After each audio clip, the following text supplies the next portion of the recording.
pessoal, sejam bem-vindos a mais uma palestra do CL. Que a paz de Deus e os ensinamentos de Jesus possam estar presentes nos nossos corações, nas nossas atitudes. Bom, meu nome é Bruno e a palestra de hoje nós falaremos a respeito do capítulo 23 do Evangelho segundo o Espiritismo, que trata, que Kardec chamou de moral estranha. Mas do que trata esse capítulo, a moral estranha? Né? Eu separei aqui só os itens principais para a gente começar a entender por que Kardec quis chamar dessa forma.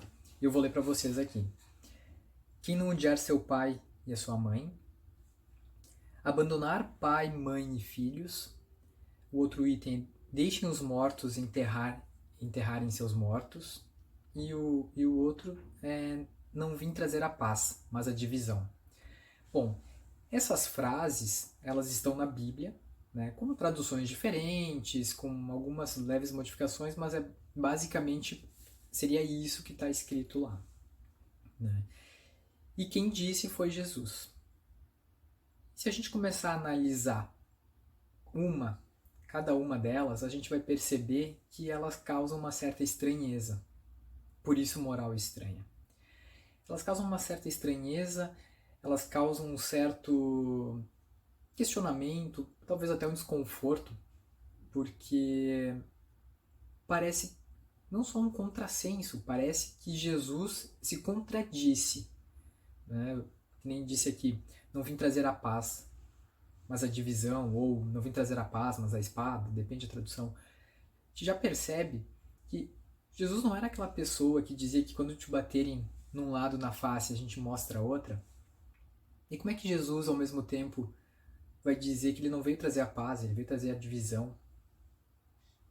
Né?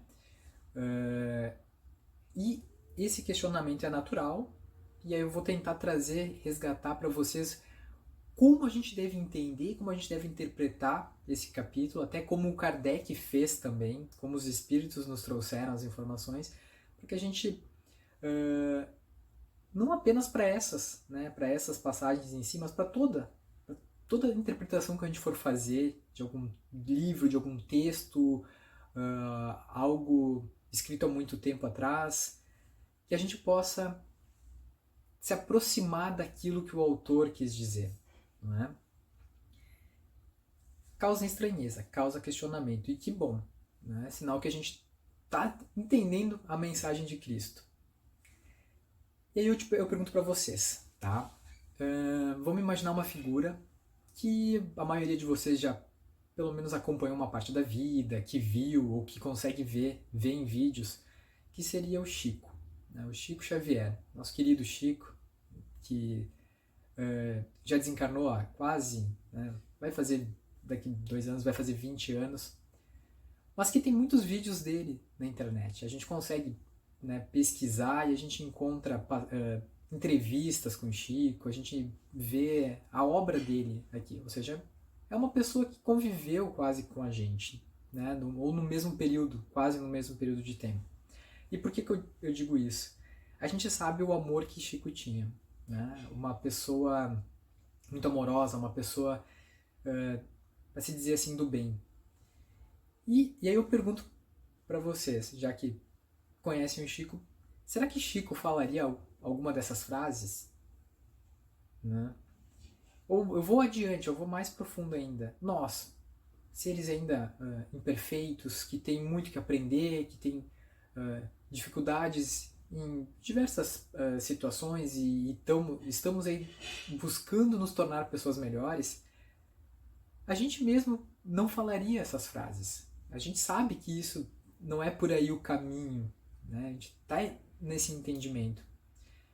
E como que Jesus iria falar algo desse tipo?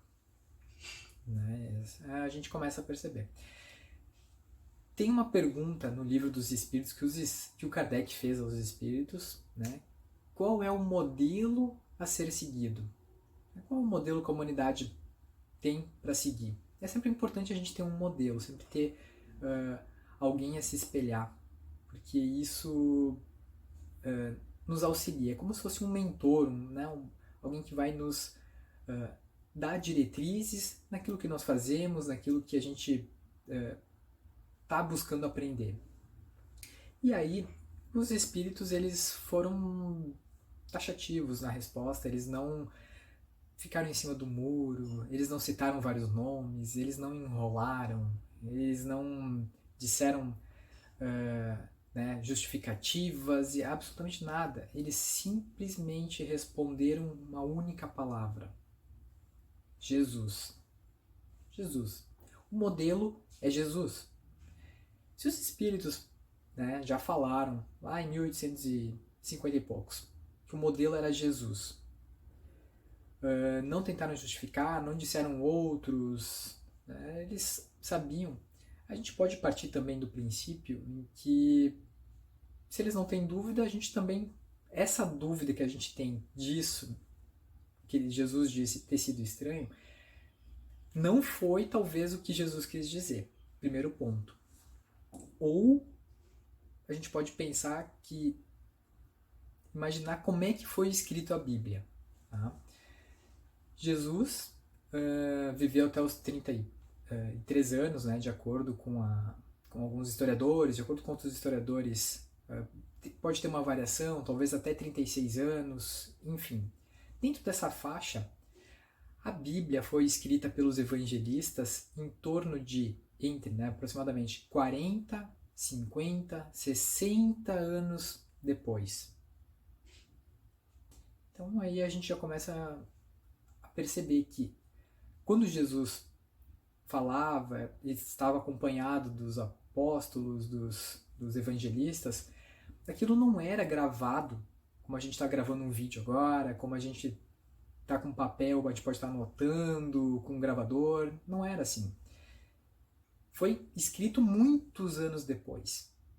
E aí, mais um questionamento que eu deixo, se vocês que estão assistindo essa nossa conversa forem contar para outra pessoa aquilo que vocês viram, que a gente está falando, já não vai ser exatamente igual. Vai ser diferente. Nós vamos imprimir um estilo nisso que nós estamos falando. Nós vamos imprimir algo diferente.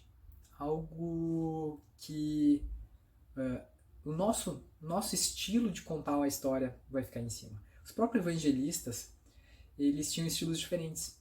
Né? O Lucas, ele escrevia de uma forma mais rebuscada, mais técnica, né? Devido à profissão dele também exigir esse tipo de escrita. Já João escreveu Jesus como um ser mais divino, os outros como um ser mais humano. E não existe o que um esteja certo ou errado, é a forma como cada um via, como cada um entendia e compreendia, o mestre naquele momento. Isso escrito, como eu disse, meio século depois. Então pode ter existido algum desentendimento, alguma coisa que não ficou bem escrita. Sem falar que ao longo de todo esse tempo da Bíblia ser escrita até hoje, teve muitas versões, muitas traduções. A própria língua em que Jesus falava, ela tinha talvez algumas limitações de verbos que hoje, línguas com mais palavras, já não tem mais tanta essa limitação. Então, existe todo um processo, toda às vezes, dificuldade de trazer toda aquela informação perfeita, e que de fato não foi. Não é? Essa dificuldade que pode ocorrer com esse passar do tempo, com essas situações, a gente tem que tentar reduzir ao máximo, fazendo uma interpretação mais próxima daquilo que Jesus queria dizer. E como fazer essa interpretação mais próxima? A gente voltando no tempo. Se a gente voltar lá para os anos 30 e poucos, quando Jesus pregava e falava as coisas, a gente vai começar a entender talvez os costumes daquele povo, da religião deles, vai entender os personagens que viviam e conviviam com Jesus. Jesus usava muito como exemplo os publicanos e os fariseus. E se a gente falar publicano e fariseu hoje, quem são? A gente perde a informação. Mas se a gente souber que os publicanos eram os cobradores de impostos e que eles eram mal vistos pela sociedade e porque talvez desviassem dinheiro e cobravam impostos para Roma, a gente já começa a entender o que Jesus estava querendo dizer naquela passagem. Os fariseus eram os senhores da lei, os conhecedores da Torá, então as pessoas que cobravam e exigiam comportamentos dos outros. E aí a gente já, de novo, entende um pouco mais. Então por isso que é importante a gente voltar no tempo e fazer essa interpretação mais próxima daquilo que acontecia naquele momento.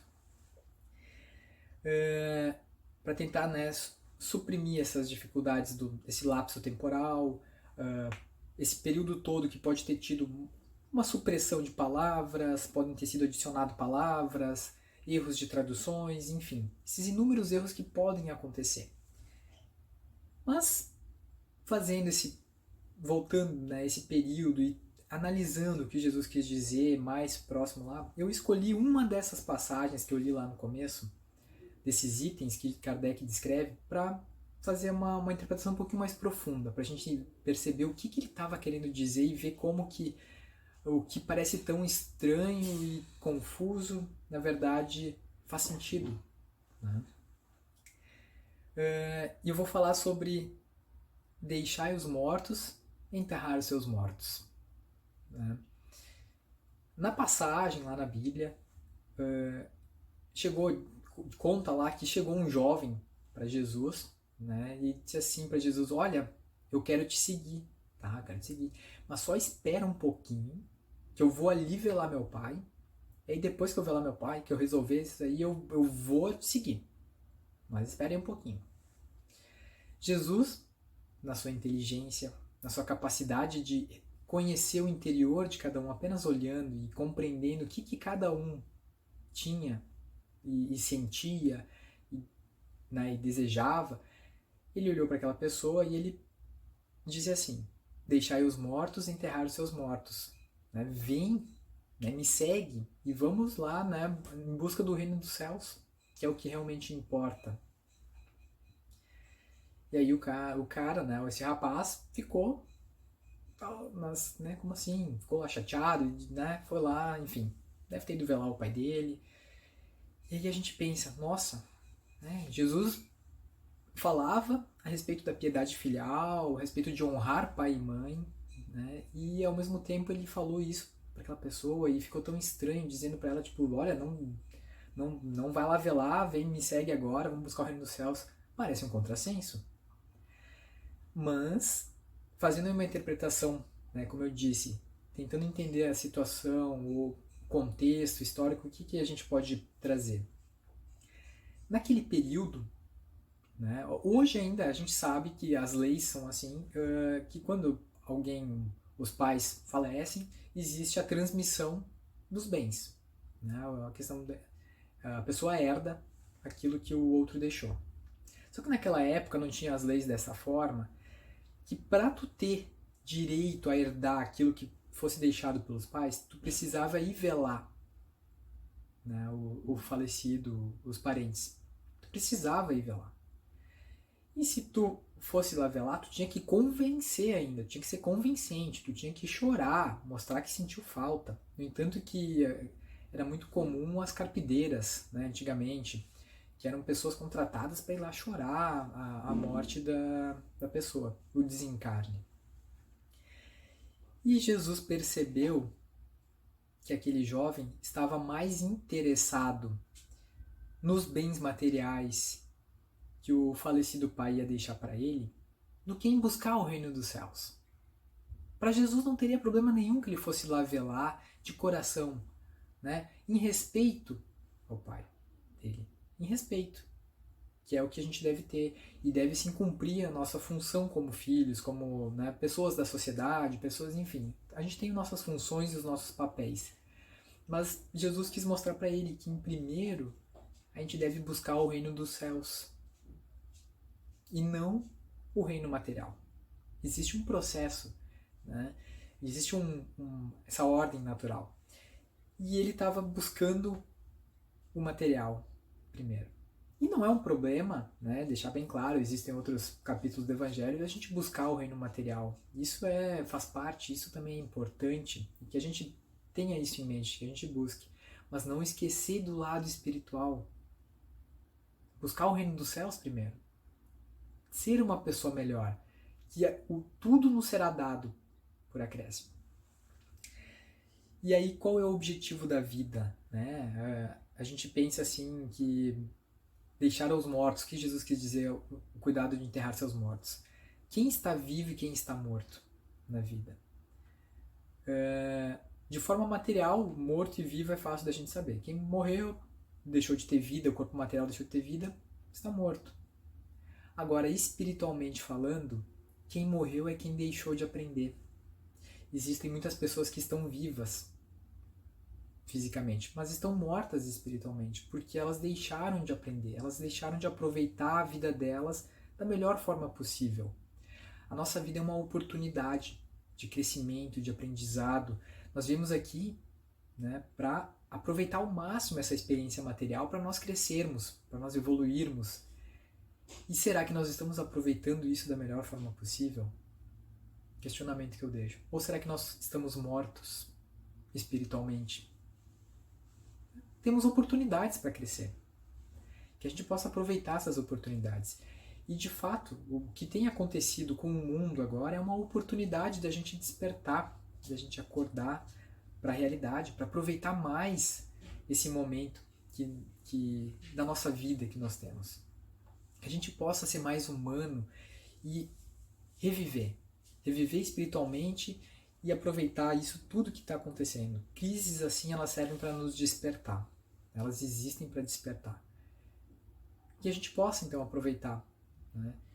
E saber sofrer se está passando por alguma dificuldade, aceitar. A resignação não é simplesmente deixar de fazer coisas para melhorar, para resolver, mas é aceitar o fato do que está ocorrendo e seguir em frente, de cabeça erguida, saber aproveitar aquela situação. É o sofrer sem resistir, sem a resistência, sem a revolta, pois não existe uma folha de árvore que caia sem que Deus saiba.